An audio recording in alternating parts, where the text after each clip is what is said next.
তারা হচ্ছে আমাকে জিজ্ঞেস করছে আপুরা এখানে কি হয়েছে।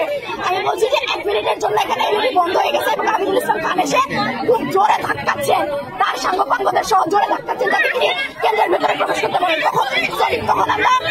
তখন আমি এটা বলার পরে সেই সাংবাদিকেরা আমার দিকে উল্টা আঙুল তুলছে, বলছে আপনি মিথ্যাবাদী, আপনি মিথ্যা কথা বলছেন, আমরা লাইভে ছিলাম, এলইডি 10 মিনিটের জন্য বন্ধ ছিল।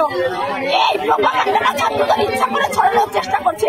এলইডি কখনোই 10 মিনিটের জন্য বন্ধ ছিল না, এলইডি 1 মিনিটের জন্য বন্ধ ছিল এবং আমিনুল ইসলাম খান আসার পরে বন্ধ হয়েছে।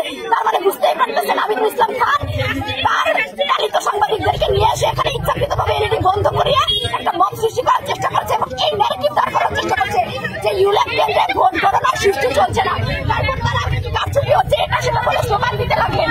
এবং আমি ফেসবুক লাইভে ছিলাম, আমি সামিয়া মাসুদ বড়, আপনারা আমার আইডিতে গেলে দেখতে পাবেন। ফেসবুক লাইভে থাকাকালীন সময় এলইডির পেছনে তার টানাটানিরত অবস্থায় গলায় কাঠ ঝোলানো এবং ক্যামেরাওয়ালা একজন সাংবাদিককে আমি এবং অনেক ভাইরা ছিলেন